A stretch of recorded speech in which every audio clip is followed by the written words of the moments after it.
Guys आज मैं एक ऐसी जगह पे खड़ा हूँ जिसको कि 7 वंडर्स ऑफ द अर्थ में से एक वंडर का 2007 में टाइटल मिला था। जी हाँ, आपको पता ही चल गया होगा। मैं खड़ा हूँ कोलोसियम के आगे, जो कि पड़ता है रोम में, और रोम जिस कंट्री में है उस कंट्री का नाम है इटली। जी हाँ, अगर आप यूरोप में घूमने का प्लान कर रहे हैं तो इटली एक ऐसी कंट्री है जो आप बिल्कुल मिस नहीं कर सकते। क्यों? क्योंकि इटली में ही आपको मिलेगी दुनिया की सबसे छोटी कंट्री द वेटिकन सिटी, रोम जहाँ मैं अभी खड़ा हूँ, और दुनिया की सबसे खूबसूरत पानी के ऊपर बसी हुई सिटी जिसका नाम है वेनिस। इसी के साथ साथ इटली की कोस्ट लाइन जो कि अमल्फी और नेपल्स के पास है वो भी बहुत ही खूबसूरत है, और इटली के ही एक शहर का नाम तो फ्लावर ही है जिसका नाम है फ्लोरेंस। जी हाँ, इटली इतनी खूबसूरत जगह है जहाँ पर आपको बहुत सारे अट्रैक्शंस के साथ साथ पूरी दुनिया का बेस्ट पिज्जा भी खाने को मिलेगा। हालांकि पूरी इटली में बहुत सारे शहर है और उन सारे शहरों में कौन कौन सी अच्छी अट्रैक्शंस है जो हमें घूमनी चाहिए, कुछ बहुत फेमस और कुछ ऐसी जो शायद आप लोगों को ना पता हो। उनका नाम, उनकी एंट्री टिकट कितने की है, वहाँ जाने की टाइमिंग्स क्या है, क्या रूल्स हैं, किस आइटिनरी के हिसाब से हमें वहाँ जाना चाहिए, इन सारे सवालों का जवाब देना कभी कभार मुश्किल हो जाता है। नमस्कार दोस्तों, मेरा नाम है doctor Anuj Bansal and welcome to Anuj bucket. आज इस वीडियो में हम आपको लेके आए हैं इटली और हम आपको दिखाने वाले हैं top places to visit in Italy. जी हाँ, इटली के सारे फेमस शहरों की सारी अट्रैक्शंस हम एक ही वीडियो में आपको दिखाने वाले हैं। वो कौन कौन सी है, क्या नाम है, उनकी एंट्री टिकट, सारे सवालों का जवाब हम एक ही वीडियो में दे देंगे। सिर्फ इतना ही नहीं, इन सारी जगहों की एग्जैक्ट मैप लोकेशन भी आपको हमारे डिस्क्रिप्शन में दिए गए गूगल मैप्स के लिंक पे मिल जाएगी। साथ ही साथ हम एक ऐसी ट्रैवल एजेंसी भी बताएंगे जो कि आप पूरा इटली का ट्रिप बुक करके देगी, आपके होटल्स, फ्लाइट्स, खाना पीना, ट्रांसपोर्टेशन सब एक ही क्लिक में। तो हमारी वीडियो एंड तक देखना, और यदि आप नए हैं तो हमारा चैनल जरूर सब्सक्राइब करें। बस दबाएंगे लाल बटन, जिसके बाद आप दबा सकते हैं घंटे का निशान। इस वीडियो में हमने टाइम स्टैम्प लगा रखे हैं। अगर आपको किसी जगह या किसी शहर पे डायरेक्टली जंप करके उसी शहर की जानकारी लेनी है तो टाइम स्टैम्प के थ्रू ले सकते हैं। तो चलिए शुरू करते हैं अपनी top places to visit in Italy की वीडियो, जिसमें हम सबसे पहली सिटी जो हम इटली में उठाने वाले हैं वो है इटली की सबसे खूबसूरत सिटी जिसका नाम है वेनिस। जी हाँ, वो सिटी जो बसी है पानी के ऊपर, जहाँ पर गाड़ियां नहीं बल्कि बोट्स छोटे छोटे कैनाल से होके आपको पूरा वेनिस घुमाती हैं, जहाँ के स्क्वायर्स, पलाजो, ब्रिजेस और आइलैंड्स आपने किसी न किसी इंस्टाग्राम रील या फोटोज में जरूर देखे होंगे। तो वेनिस में जो जो जगहें घूमने वाली हैं उनमें से सबसे पहली जगह है number 1 San Marco square. So guys, मैं अभी एक ऐसी जगह खड़ा हूँ जो कि वेनिस की सबसे इंपॉर्टेंट जगहों में से है। इस जगह का नाम है सेंट मार्क स्क्वायर। जी हाँ, ये वही स्क्वायर है जो कि वेनिस का सिटी सेंटर माना जाता है, और इसी स्क्वायर के चारों तरफ आपको वेनिस की सबसे बड़ी बड़ी अट्रैक्शन दिखेंगी। सेंट मार्क्स बेसिलिका और द बेल टावर भी आपको इसी स्क्वायर के चारों तरफ मिलेगा। इस स्क्वायर की हिस्ट्री वेनिस से सदियों से जुड़ी आई है, और इसी स्क्वायर के चारों तरफ वेनिस का डेवलपमेंट होता गया है। ये वेनिस का सबसे इंपॉर्टेंट पॉइंट है अगर आप as a tourist Venice visit करना चाह रहे हैं। इसी स्क्वायर के चारों तरफ आपको वेनिस की मेन मार्केट और सबसे बड़े रेस्टोरेंट मिलेंगे खाने पीने के लिए। हमारा सजेशन तो ये रहेगा कि आप अगर होटल लेना चाहते हैं वेनिस में आने के बाद तो इसकी सिटी के अंदर लें और इसी स्क्वायर के पास लें, ताकि आप कभी भी पैदल घूम के ये स्क्वायर एंजॉय कर सकें। ये स्क्वायर पूरे दिन खुला होता है और इस स्क्वायर की एंट्री बिल्कुल फ्री है। हालांकि रात को 12 बजे के बाद आपको यहाँ पे कोई नहीं मिलेगा। Number 2 Saint Mark's basilica. Guys, मेरे पीछे आपको दिखाई दे रही है वेनिस की सबसे इंपॉर्टेंट जगह जो घूमना बहुत ज्यादा जरूरी है। इस जगह का नाम है सेंट मार्क्स बेसिलिका। जी हाँ, ये जगह 828 से लेकर 832 के बीच में बनाई गई थी, और इस जगह को बनाया गया था सेंट मार्क एपोस्टोल की बॉडी को स्टोर करने के लिए, जो कि अलेक्जेंड्रिया से लाई गई थी। 1063 एडी में इस करंट स्ट्रक्चर की कंस्ट्रक्शन शुरू की गई, ये दिखाने के लिए कि वेनेटियन सिटी कितनी पावरफुल है। उसके बाद इस बेसिलिका में काफी सारे चेंजेस किए गए, स्पेशली इसके डिजाइन को लेकर, और आज ये खूबसूरत स्ट्रक्चर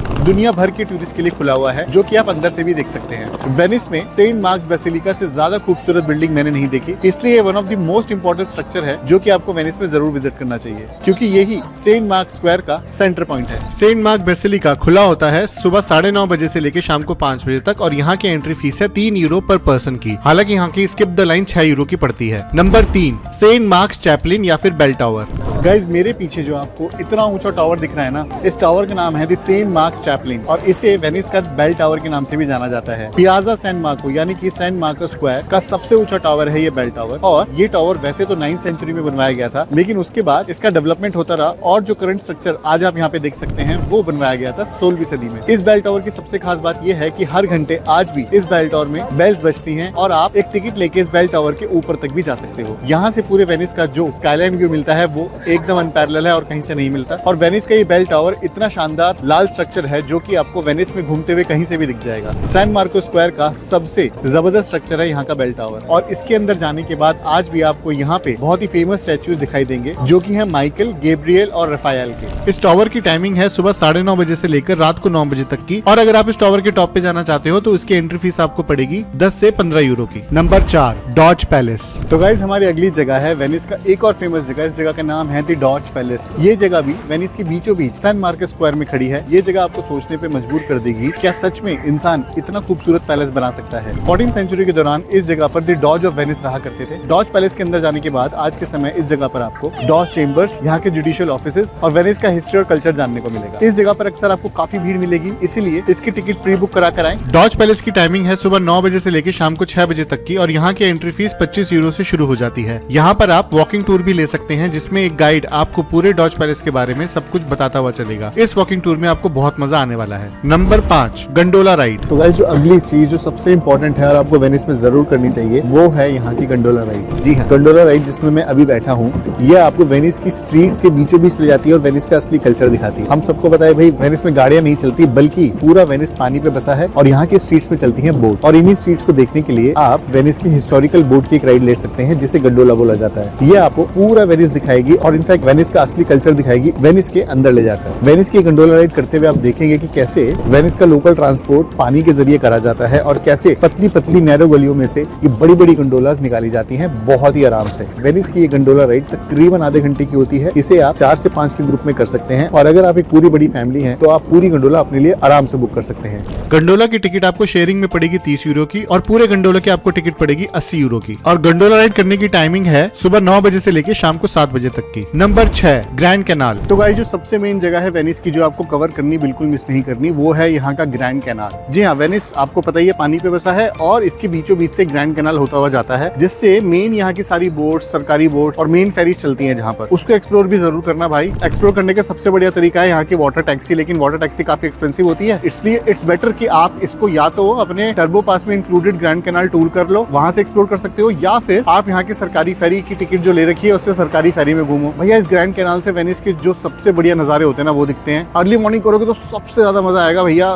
मतलब सूरज की हल्की हल्की धूप में जो वेनिस दिखता है वो बहुत ही खूबसूरत है। जी हाँ, अगर आपको असली और रियल वेनिस देखना है तो आप उसे ग्रैंड कैनाल के टूर से ही देख सकते हैं। ग्रैंड कैनाल वेनिस के बीच से गुजरता है, एक ऐसा कैनाल है जहाँ पर आपको वेनिस की सबसे ज्यादा टैक्सीज, वाटर बसेस और गंडोलास दिखेंगे। अगर आप वेनिस जा रहे हैं तो इस ग्रैंड कैनाल का एक वॉकिंग टूर या फिर इसके कैनाल में एक बोट टूर तो जरूर लीजिएगा। अगर आपने पूरे वेनिस का एक सिटी पास लिया है जिसमें आपकी वेनिस की सारी अट्रैक्शंस के एंट्री टिकट और बोट ट्रांसपोर्ट इंक्लूडेड है, तो आपको उस वेनिस पास में एक grand canal tour free of cost मिलेगा। हालांकि अगर आप वो पास नहीं लेते तो आप ग्रैंड कैनाल का टूर अलग से भी बुक कर सकते हैं, या फिर फ्री में पूरे ग्रैंड कैनाल का वॉकिंग टूर ले सकते हैं, या फिर उसकी वाटर बस की टिकट लेकर ग्रैंड कैनाल देख सकते हैं। Number 7, Rialto bridge. भैया, एक और ब्रिज है वेनिस में जो आपको बिल्कुल मिस नहीं करना, वो है यहाँ का रियाल्टो ब्रिज। जी हाँ, वेनिस का रियाल्टो ब्रिज को द लवर्स ब्रिज भी बोला जाता है। कहते हैं कि बहुत सारे लोग इसी ब्रिज के ऊपर आकर अपने लवर को प्रपोज करते हैं और ये वेनिस का सबसे सुंदर ब्रिज है। सबसे बड़ी बात, जब आप वेनिस एंटर करेंगे, चाहे बाय ट्रेन चाहे बाय बस, तो जिस ब्रिज को यहाँ की लोकल फेरी सबसे पहले पार करेगी वो रियाल्टो ब्रिज ही है। इसी ब्रिज पे उतरने के बाद आप पैदल यहाँ के सेंटर स्क्वायर यानी कि सेंट मार्को स्क्वायर में भी जा सकते हैं और यहीं से पैदल चलते हुए आपको वेनिस की असली गलियों का पता चलेगा। रियाल्टो ब्रिज पूरे दिन खुला होता है और इस ब्रिज को देखने की कोई एंट्री फीस नहीं होती। Number 8, Murano Burano island.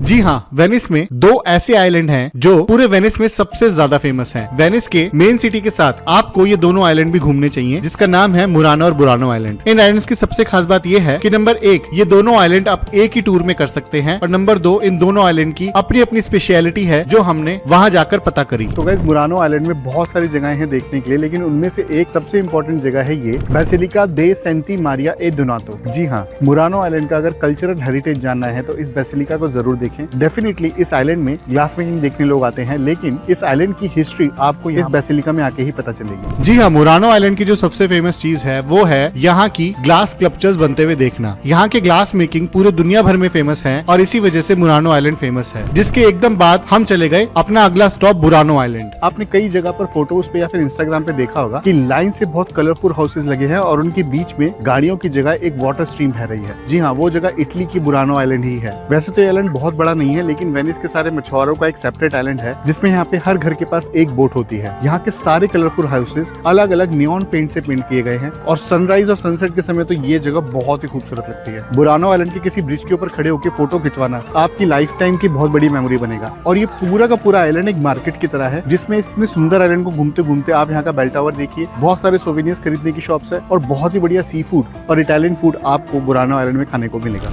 Burano का ये डे टूर आपको पड़ेगा तकरीबन 35 यूरो का, जिसको करने में आपको हाफ डे आराम से लगेगा। अब बात करते हैं इटली के उस शहर की जिसका नाम एक फ्लावर पे रखा गया है। जी हाँ, इस शहर का नाम है फ्लोरेंस। फ्लोरेंस जो कि इटली के सेंट्रल नॉर्थ पार्ट में पड़ता है और वेनिस से यहाँ तक जाने के लिए आपको ट्रेन या बस का इस्तेमाल करना पड़ेगा। अब जब भी आप इटली का ट्रिप बुक कराएंगे तो ऐसी ट्रेन और बसेस बुक करने के लिए इनफैक्ट आपके पूरे इटली का ट्रिप आप बुक कर सकते हैं सिर्फ एक ही क्लिक में, और वो आप बुक कर सकते हैं टोटोली से। जी हाँ, टोटोली में आपको एक स्पेशल AI चैट करने को मिलेगी जिसमें आप डायरेक्ट चैट करके अपनी रिक्वायरमेंट्स बता सकते हैं और आपकी रिक्वायरमेंट्स के हिसाब से वो AI आपको इमीडिएटली एक कस्टमाइज पैकेज बना के दे देगा जिसमें आपकी flights, airport transfers, hotels, intercity train या बस, सारे अट्रैक्शंस के डे टूज या फिर एंट्री टिकट जो भी आप चाहते हैं सब इंक्लूडेड मिलेगी। बस आपको बताना है आपकी डिपार्चर डेट, आप कितने जने जाना चाहते हैं, कितने दिनों के लिए जाना चाहते हैं, और टोटोली का AI आपको आपके हिसाब का कस्टमाइज प्लान डिजाइन करके दे देगा। सिर्फ चैटिंग से ही नहीं बल्कि आप सिंपली अपनी रिक्वायरमेंट्स बोल के भी बता सकते हैं और सिंगल क्लिक में बुक कर सकते हैं अपना पूरा कस्टमाइज ट्रिप। हमने डिस्क्रिप्शन में इस ऐप का लिंक छोड़ दिया है, उस लिंक पे क्लिक करके आज इस ऐप को डाउनलोड करें और अपना पूरा ट्रिप बुक कराएं। अब वापस आते हैं फ्लोरेंस पे। इटली के सबसे खूबसूरत शहरों में आता है और यहाँ का कैथेड्रल और स्काईलाइन व्यू आप कभी नहीं भूलेंगे। तो फ्लोरेंस में जो सबसे पहली जगह हमने देखी वो थी नंबर 9 डुओमो रेजिडेंसी। गाइस, मैं अभी जहाँ घूम रहा हूँ वो है फ्लोरेंस का सिटी सेंटर। भाई इसे बोला जाता है डुओमो रेजिडेंसी। भाई सबसे खास बात इस जगह की ये है कि ये फ्लोरेंस की सबसे हैपनिंग मार्केट है।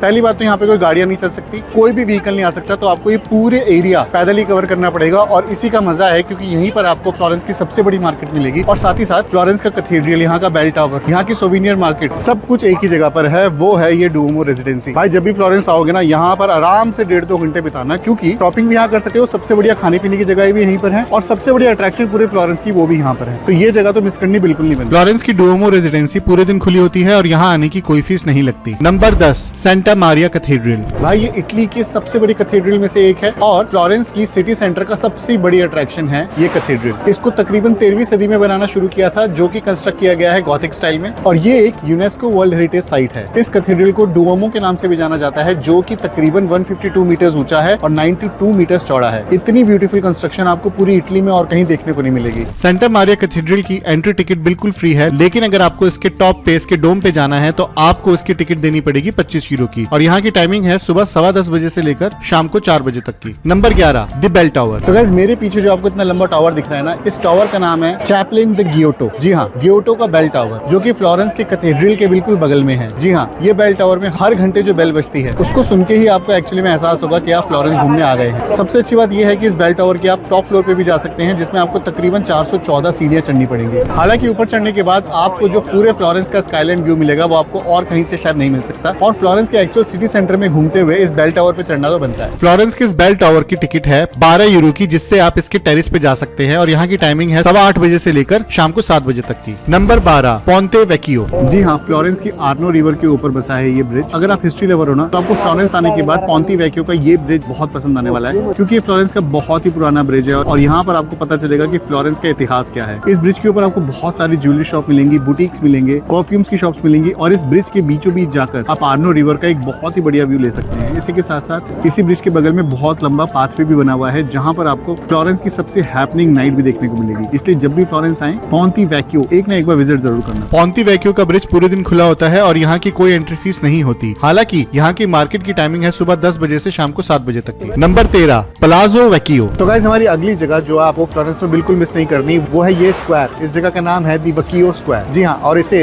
प्लाजो वकियो के नाम से भी जाना जाता है। जब आप फ्लोरेंस का सिटी सेंटर घूम रहे होंगे तो पोंते वकियो घूमने के बाद वापस आते समय आपको ये वकियो स्क्वायर देखने को मिलेगा। ये वकियो कासल जो अब एक सिटी हॉल और म्यूजियम में बदला जा चुका है, इसकी एक एंट्री टिकट लेके आप फ्लोरेंस की पॉलिटिकल हिस्ट्री और आर्टिस्टिक हिस्ट्री जान सकते हो। इसी के साथ साथ स्क्वायर में आपको बाहर बहुत सारे शोज होते हुए दिखेंगे, और शाम को तो प्लाजो वकियो में एक लेजर शो भी कराया जाता है जो इतना अमेजिंग होता है कि आपने वो कहीं और नहीं देखा होगा। प्लाजो वकियो में आपको एक स्टैच्यू की गैलरी भी मिलेगी और ऐसे स्टैच्यूज और फाउंटेन आपने और कहीं नहीं देखे होंगे। दी वकियो स्क्वायर की टाइमिंग है सुबह 9 बजे से लेकर शाम को 7 बजे तक की, और यहाँ की म्यूजियम की एंट्री है 10 यूरो पर पर्सन की। नंबर 14 दी माइकल एंजेलो स्क्वायर। तो गाइस हमारी अगली जगह फ्लोरेंस की सबसे ब्यूटीफुल जगह है। यहाँ से आपको फ्लोरेंस का सबसे तगड़ा स्काईलाइन व्यू देखने को मिलेगा। जी हाँ, इस जगह का नाम है माइकल एंजेलो, मतलब एक ऐसा पॉइंट जहाँ से आपको पूरा फ्लोरेंस दिखता है। फ्लोरेंस का कैथेड्रल, वहाँ का किला, पूरा सिटी सेंटर, और ऐसा लगता है कि इतनी पुराने जमाने की हिस्टोरिकल सिटी बसी हुई है फ्लोरेंस, वो सिर्फ आपको माइकल एंजेलो से ही देखने को मिलेगी। हालांकि आप इस जगह पर पैदल भी आ सकते हैं, लेकिन थोड़ी चढ़ाई करनी पड़ेगी, लेकिन उसका अपना ही मजा है, उससे आप फ्लोरेंस की सिटी भी देख पाओगे। लेकिन अगर फ्लोरेंस आ रहे हो तो माइकल एंजेलो तो जरूर आना एक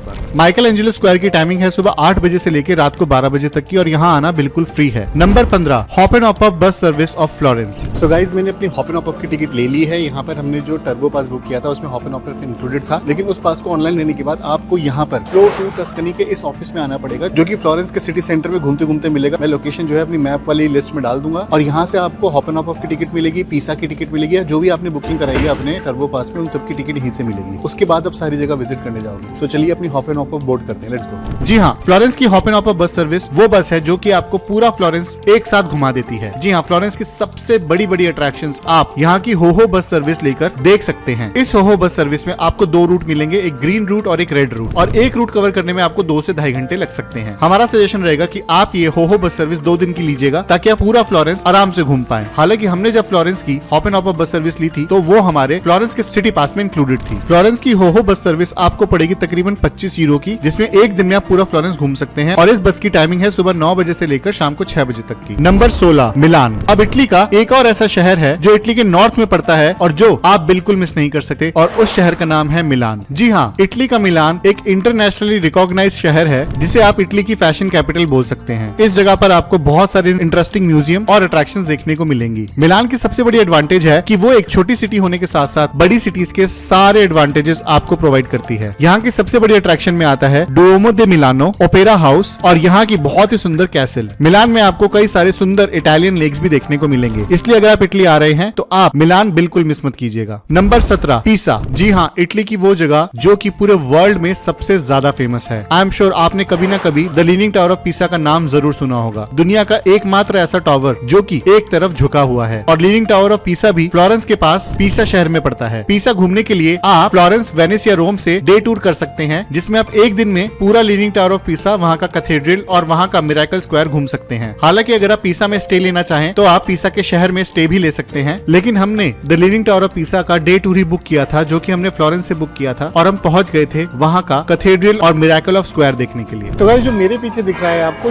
ये है द स्क्वायर ऑफ मिरेकल। जी हाँ, ये वही स्क्वायर ऑफ मिरेकल है जहाँ द लीनिंग टावर ऑफ पिसा है, वो बेल टावर जो एक कैथेड्रल का है, और ये है वो कैथेड्रल जो इस स्क्वायर ऑफ मिरेकल का एक पार्ट है। ये जगह यूनेस्को की वर्ल्ड हेरिटेज साइट है, और यहाँ पर आपको सिर्फ लीनिंग टावर ऑफ पिसा ही नहीं बल्कि और भी मॉन्यूमेंट्स देखने को मिलेंगे, जैसे कि ये जगह जिसका नाम है बैप्टिस्ट्री ऑफ सेंट जोन्स। इसी के साथ साथ आपको यहाँ पे मॉन्यूमेंटल सेमेट्री देखने को मिलेगी, और देखने को मिलेगा ये कैथेड्रल जिसका नाम है सेंटा मारिया एसुंता। जी हाँ, ये स्क्वायर ऑफ मिरेकल अपने लश ग्रीन गार्डन्स के लिए भी बहुत फेमस है, और अगर आप यहाँ का टूर कर रहे हैं तो आपको कम से कम 10 से 15 मिनट की वॉकिंग करके पार्किंग से यहाँ पर आना पड़ेगा। द स्क्वायर ऑफ मिरेकल देखने के बाद हम आगे बढ़े और हमने देखा इटली का famous the leaning tower of पिसा। ये वही लीनिंग टावर ऑफ पिसा है जो जब बनाया जा रहा था तभी एक तरफ खिसकने लग गया, और आज के समय जो कंप्लीटेड लीनिंग टावर ऑफ पिसा है वो तकरीबन 5.5 डिग्री एक तरफ खिसका हुआ है। लेकिन आज के समय यहाँ के इंजीनियर्स ने इस टावर को सेफ घोषित कर दिया है, और इसीलिए लीनिंग टावर ऑफ पिसा के अंदर आम टूरिस्ट की एंट्री भी पॉसिबल है। एक्चुअली में लीनिंग टावर ऑफ पिसा है क्या? पिसा एक जगह है इटली की, जो कि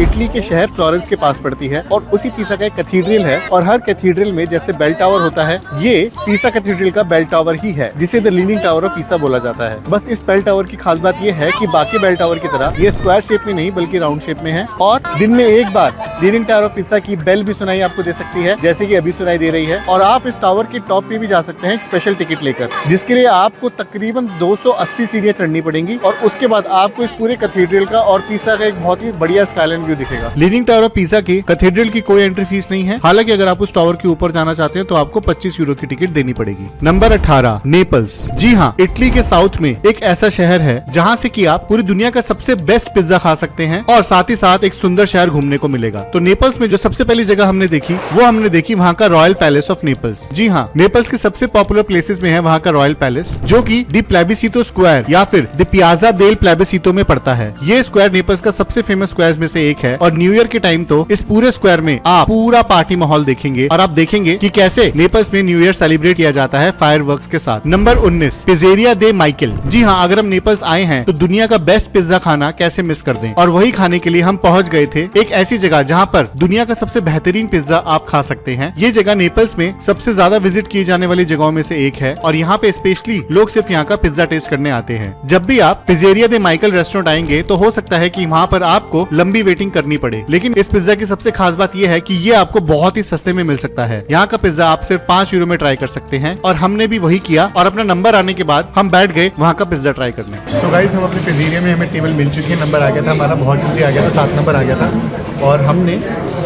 इनके मेन्यू में ना 4 ही पिज्ज़ा हैं और ये 4 ही बेस्ट पिज्ज़ा हैं, टोटल बेस्ट। और वैसे तो चारों के चारों वेजिटेरियन पिज्ज़ा हैं, और लेकिन जो सबसे बेस्ट पिज्ज़ा है ना वो ये मार्गरीटा पिज्ज़ा ही है, जो सिर्फ 6 यूरो का मिलता है। मतलब 6 यूरो का पूरा पिज्ज़ा, मतलब 2 जने खा सकते हैं आराम से उसमें। इतना सस्ता मुझे कभी मिला नहीं। और साथ में मैंने कोका कोला ऑर्डर करी, आई थिंक ये बेस्ट रहेगा। 6 यूरो का पिज्ज़ा, 2.5 यूरो की कोका कोला। हमारे पिज़्ज़ेरिया का एक्सपीरियंस बहुत ही बेहतरीन रहा था। हालांकि वो एक पिज्ज़ा एक जने के लिए बहुत बड़ा था, लेकिन क्योंकि वो इतना टेस्टी था हमने पूरा पिज्ज़ा फिनिश किया, और साथ ही में हमने कोक की ऑथेंटिक बॉटल में कोक भी एंजॉय करी। पिज़्ज़ेरिया दे माइकल का ये पिज्ज़ा आपको पड़ सकता है तकरीबन 6 यूरो का, और अगर आप कोक के साथ इसकी मील बनाते हैं तो वो आपको 8 से 10 यूरो की पड़ सकती है। इस जगह की टाइमिंग है सुबह 11 बजे से लेकर रात को 11 बजे तक की, और दोपहर 3 से 6 बजे तक ये जगह बंद होती है। Number 20, Pompeii. अगर आप नेपल्स के पास देखने के लिए जो सबसे सुंदर जगहें हैं उनमें से एक जगह है पॉम्पी। जी हाँ, जो भी टूरिस्ट इटली घूमने आता है वो मेक श्योर करता है कि पॉम्पी के रूइंस जरूर देख के जाएं। ये जगह एक रोमन सिटी थी जो कि एक वॉल्केनो के फटने के बाद उसी की लावा में दफन हो गई थी। इस जगह पर आपको रोमन लाइफस्टाइल देखने को मिलेगा, और आपको देखने को मिलेगा कि पहले के जमाने में यहाँ के लोगों के घर कैसे हुआ करते थे, उनकी वर्कशॉप्स, उनका फर्नीचर और किस लैंग्वेज में वो बात करते थे। ये हिस्ट्री आप पॉम्पी में आके देख पाएंगे। पॉम्पी घूमने के लिए आप नेपल से डे टूर ले सकते हैं, जो कि आपको पड़ेगा तकरीबन 40 से 50 यूरो में, और यहाँ की टाइमिंग है सुबह 9 बजे से लेकर शाम को 5:30 बजे तक की। नंबर 21, अमल्फी। अब जब आप नेपल से इटली की कोस्टलाइन घूमने जाएंगे, आपको उस कोस्टलाइन में इटली के सबसे सुंदर शहर देखने को मिलेंगे। अब उन्हीं शहरों में से जो सबसे पहले शहर हमने देखा, सो गाइस हमारी अगली जगह है मेरे पीछे दिखाई देने वाला अमल्फी कोस्ट। जी हाँ, इटली की सबसे फेमस कोस्टलाइन है अमल्फी कोस्टलाइन, जो कि इटली के शहर नेपल्स के पास पड़ता है। इस शहर की सबसे इंपॉर्टेंट जो बात है वो आपको दिख ही रही होगी, इसकी खूबसूरती। जी हाँ, जहाँ पर इटली के अमल्फी माउंटेन्स मिलते हैं यहाँ के समुद्र से, और उन्हीं के बीचों बीच बना हुआ है अमल्फी का ये टाउन। ये वो जगह है जहाँ पे sunrise directly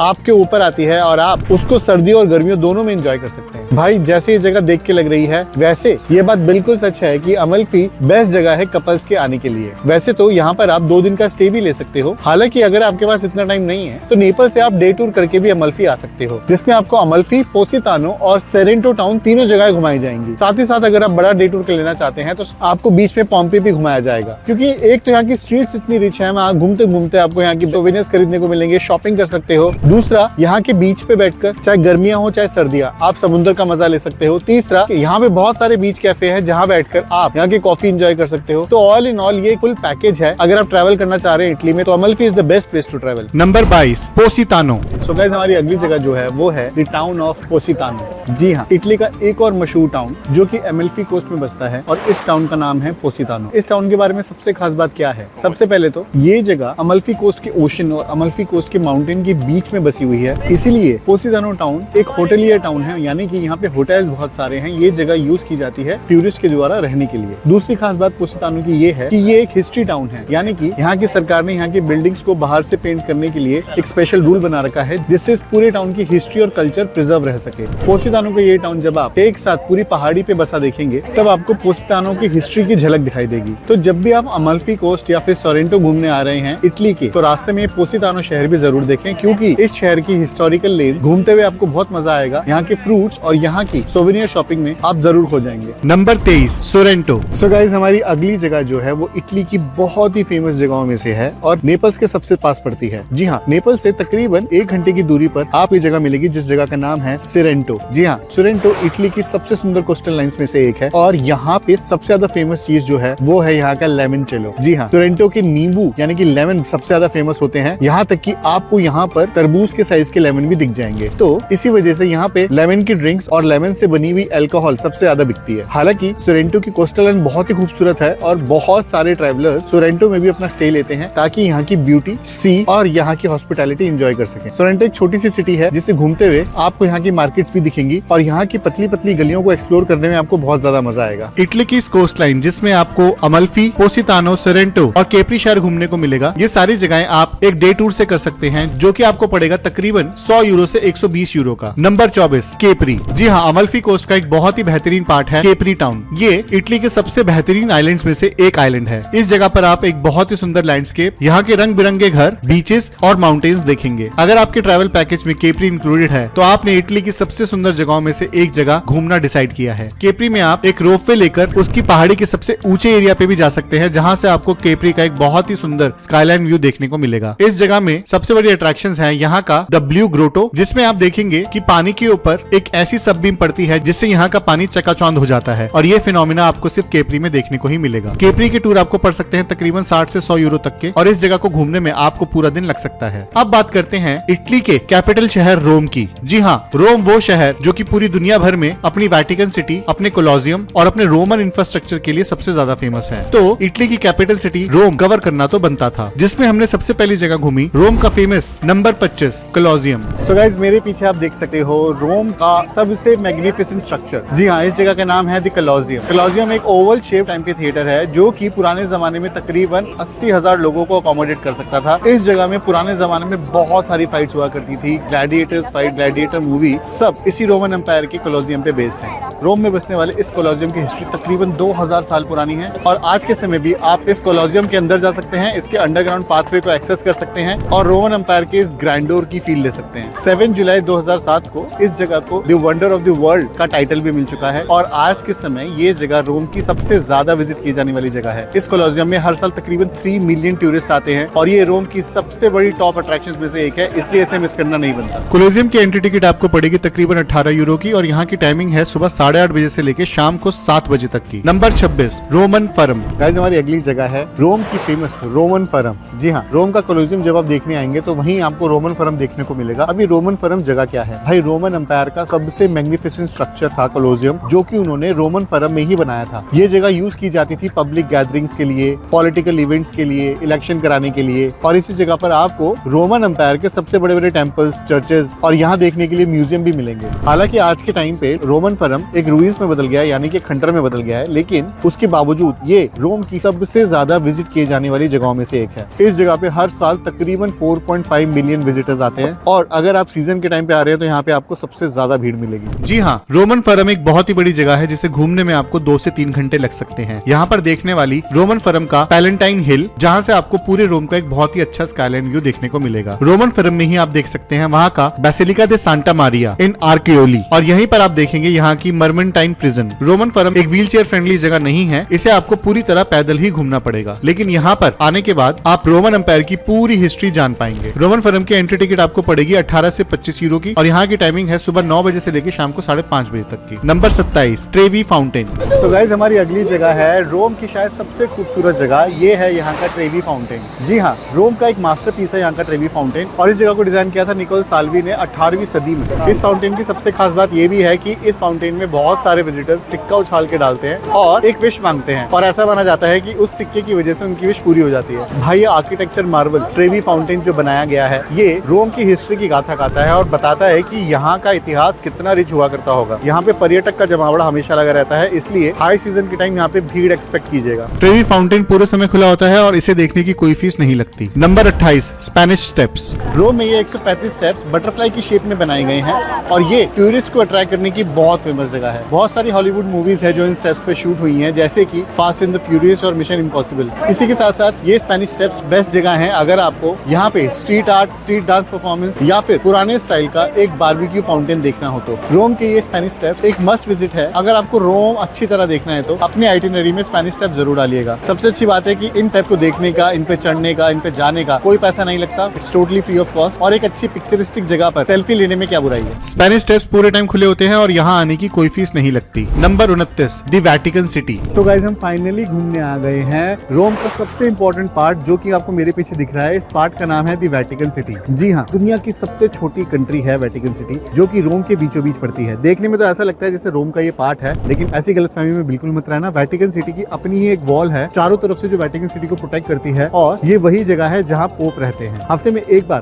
pope Vatican city के और सेंट पीटर स्क्वायर में उन्हें देखने के लिए बहुत भीड़ होती है। वेटिकन सिटी में दुनिया की बहुत मशहूर चीजें हैं, जैसे कि माइकल एंजेलो की famous painting the last judgment और द लास्ट सपर पेंटिंग भी आपको वेटिकन सिटी में ही रखी मिलेगी, उसके वेटिकन म्यूजियम में। इसी के साथ साथ इस जगह पे क्रिश्चियनिटी के धर्म का सबसे बड़ा dome the Saint Peter's basilica भी है, और दुनिया का सबसे बड़ा चौक यानी कि दुनिया का सबसे बड़ा square the Saint Peter square भी आपको यहीं मिलेगा। कहते हैं कि एक बार में तकरीबन 3 लाख लोग इस स्क्वायर में आ सकते हैं। वेटिकन सिटी घूमना तो जरूर बनता है अगर रोम आ रहे हो। तो चलिए अंदर घूमने घूमने चलते हैं वेटिकन सिटी की अलग अलग जगहें। दुनिया की सबसे छोटी कंट्री है वेटिकन सिटी और रोम आने के बाद इसे घूमना तो बनता ही था, इसलिए हम वेटिकन सिटी पहुंच गए वहाँ की अलग अलग अट्रैक्शंस कवर करने के लिए। वैसे तो एक दिन में पूरी वेटिकन सिटी घूमना पॉसिबल नहीं है, लेकिन वहाँ की फेमस जगहें आप एक दिन में जरूर देख सकते हैं, जिसमें सबसे पहली जगह है नंबर 30 सेंट पीटर्स स्क्वायर। ये स्क्वायर दुनिया का सबसे बड़ा स्क्वायर यानी कि दुनिया का सबसे बड़ा चौक माना जाता है और वेटिकन सिटी का गेटवे है ये स्क्वायर। सेंट पीटर स्क्वायर की सबसे खास बात ये है कि स्क्वायर में किसी इवेंट के टाइम पे एक साथ तकरीबन 3 लाख लोग आ सके हैं। जी हाँ, इस स्क्वायर को पियाजा सैन पियोत्रो के नाम से भी जाना जाता है और इसी के सामने आपको सेंट पीटर्स बेसिलिका भी दिखेगा। क्रिश्चियनिटी में इस स्क्वायर की बहुत अहमियत मानी जाती है और अगर आप कैथलिक हैं तो आप रोम की इस वेटिकन सिटी को जरूर जानते होंगे और इसी में आने का दरवाजा है सेंट पीटर स्क्वायर। गाइस, हमारी अगली जगह है मेरे पीछे दिखाई देने वाला रोम का या फिर पूरे इटली की सबसे इंपॉर्टेंट जगह। इस जगह का नाम है द सेंट पीटर्स बेसिलिका। जी हाँ, वेटिकन सिटी के सबसे इंपॉर्टेंट बिल्डिंग्स में से ये एक है और पूरी दुनिया की क्रिश्चियनिटी का सबसे ऊंचा और सबसे बड़ा डोम है। इस बेसिलिका के अंदर आपको दुनिया की सबसे मशहूर आर्ट देखने का मौका भी मिलेगा जो कि दुनिया के सबसे मशहूर पेंटर्स ने बनाई है, जैसे कि माइकल एंजेलो, बर्नीनी और ऐसे बहुत सारे पेंटर्स। जी हाँ, Saint Peter's basilica Vatican city का सबसे इंपॉर्टेंट पार्ट है और इसी के साथ साथ आप वेटिकन सिटी में वेटिकन म्यूजियम, सिस्टीन चैपल और सेंट पीटर स्क्वायर भी देख सकते हैं। ये वही बेसिलिका है जहाँ से हर साल पोप बाहर आते हैं और उन्हें देखने के लिए पूरी दुनिया भर से हजारों और लाखों की तादाद में लोग इसी स्क्वायर में जमा होते हैं। सेंट पीटर्स बेसिलिका यूनेस्को की वर्ल्ड हेरिटेज साइट में भी इंक्लूडेड है और हमारा सजेशन रहेगा कि इसे देखने का पूरा वॉकिंग टूर जरूर लीजिएगा। सेंट पीटर्स बेसिलिका की टाइमिंग है सुबह 7 बजे से लेकर शाम को 6:30 बजे तक की और यहाँ की एंट्री बिल्कुल फ्री है। Number 31 Vatican museum. गाइस, हमारी अगली जगह वेटिकन सिटी की सबसे इंपॉर्टेंट जगहों में से है, वो है वेटिकन म्यूजियम। जी हाँ, ये जगह पोप जूलियस II के द्वारा 6th सेंचुरी में फाउंड किया गया था और ये जगह सबसे बेस्ट एग्जाम्पल है यहाँ के मिडीवल आर्ट और स्कल्पचर्स का। इस जगह पर आपको देखने को मिलेगा स्पाइरल स्टेयरकेस, रफायल रूम्स और एक बहुत ही सुंदर सिस्टीन चैपल। इसी जगह पर आपको माइकल एंजेलो द्वारा बनाई गई famous painting the last judgment भी देखने को मिलेगी। वेटिकन म्यूजियम में आकर ही आपको वेटिकन सिटी की असली हिस्ट्री पता चलेगी, इसलिए यहाँ पे ये तीनों चीजें तो बिल्कुल मिस मत करना, जिसमें सबसे पहले आता है portraits of pope, papal throne और सबसे जरूरी gallery of maps. Vatican museum घूमते समय ही हमने देखा वेटिकन सिटी की एक और बेहतरीन जगह जो कि था वहाँ का सिस्टीन चैपल। जब भी आप वेटिकन सिटी का वेटिकन म्यूजियम देखने जाएंगे तो उसी म्यूजियम के वॉकिंग टूर का आखिरी स्टॉप होता है आपका सिस्टीन चैपल। और ये इतना फेमस क्यों है भाई? ये माइकल एंजेलो की पेंटिंग्स की वजह से सबसे ज्यादा फेमस है। वैसे तो ये चैपल रेड ब्रिक्स की स्क्वायर बिल्डिंग है, लेकिन अंदर से आप जब इसे देखने जाओगे तो आपको आर्ट एंड हिस्ट्री की एक ऐसी दुनिया मिलेगी जो आपने और कहीं नहीं देखी होगी। इस चैपल की सबसे फेमस जगह है माइकल एंजेलो के द्वारा बनाई गई इसकी सीलिंग पे पेंटिंग। जी हाँ, ये इतनी फेमस सीलिंग पेंटिंग है कि पूरी दुनिया भर में आज तक इस पेंटिंग का राज डिकोड करने में लोग लगे हुए हैं। सिस्टीन चैपल एक बहुत इंपॉर्टेंट जगह है अगर आप वेटिकन सिटी घूमने आ रहे हैं, इसलिए अपने वेटिकन म्यूजियम के टूर में सिस्टीन चैपल आप जरूर देखिएगा। वेटिकन म्यूजियम और सिस्टीन चैपल की एंट्री टिकट आपको पड़ेगी तकरीबन 20 यूरो की। हालांकि यहाँ के काफी सारे वॉकिंग टूर भी ऑर्गेनाइज किए जाते हैं जो कि आपको अलग अलग रेट पे आप बुक करा सकते हैं और यहाँ की टाइमिंग है सुबह 8 बजे से लेकर शाम को 7 बजे तक की। तो ये थी हमारी इटली की टॉप प्लेसेस टू विजिट और हम आपको फिर से बता दें कि इटली या फिर किसी भी जगह का इंटरनेशनल ट्रिप अगर आपको बुक करना है, आप बुक कर सकते हैं सिर्फ एक ही क्लिक में और वो आप बुक कर सकते हैं टोटोली से। जी हाँ, टोटोली में आपको एक स्पेशल AI चैट करने को मिलेगी जिसमें आप डायरेक्ट चैट करके अपनी रिक्वायरमेंट्स बता सकते हैं और आपकी रिक्वायरमेंट्स के हिसाब से वो AI आपको इमीडिएटली एक कस्टमाइज पैकेज बना के दे देगा जिसमें आपकी flights, airport transfers, hotels, intercity train या बस, सारी अट्रैक्शंस के डे टूर्स या फिर एंट्री टिकट जो भी आप चाहते हैं सब इंक्लूडेड मिलेगी। बस आपको बताना है आपकी डिपार्चर डेट, आप कितने जने जाना चाहते हैं, कितने दिनों के लिए जाना चाहते हैं और टोटोली का AI आपको आपके हिसाब का कस्टमाइज प्लान डिजाइन करके दे देगा। सिर्फ चैटिंग से ही नहीं बल्कि आप सिंपली अपनी रिक्वायरमेंट्स बोल के भी बता सकते हैं और सिंगल क्लिक में बुक कर सकते हैं अपना पूरा कस्टमाइज ट्रिप। हमने डिस्क्रिप्शन में इस ऐप का लिंक छोड़ दिया है, उस लिंक पे क्लिक करके आज इस ऐप को डाउनलोड करें और अपना पूरा ट्रिप बुक कराएं। तो गाइज, ये थी हमारी top places to visit in Italy. I hope आपको पूरी वीडियो पसंद आई है। पसंद आई है तो लाइक करें, नहीं है तो सब्सक्राइब करें। कोई सवाल रह गया है तो हमारे कमेंट्स में लिख दें और अगर आपको बहुत ही अच्छी लगी है वीडियो तो हमारा ज्वाइन बटन क्लिक करके आप हमें सपोर्ट भी कर सकते हैं। इसी के साथ साथ हमने ऐसे ही दुनिया के अलग अलग फेमस शहरों की कंप्लीट ट्रैवल गाइड बना के अपनी ऐप में डाल दी है, जिसका लिंक आपको हमारे डिस्क्रिप्शन में मिलेगा। यहाँ तक कि इटली के अंदर आने के बाद इसकी बाकी सारी चीजें कैसे करी जाएं, ट्रांसपोर्टेशन, होटल्स, खाने पीने का खर्चा क्या होगा, ये सारे सवालों के जवाब भी आपको उसी गाइड में मिल जाएंगे। तो आज ही डिस्क्रिप्शन में दिया गया लिंक हमारा क्लिक कीजिए, हमारी ऐप डाउनलोड कीजिए और जाके वहाँ पे complete travel guide. So it was very nice to be with you again. Be well, नमस्ते।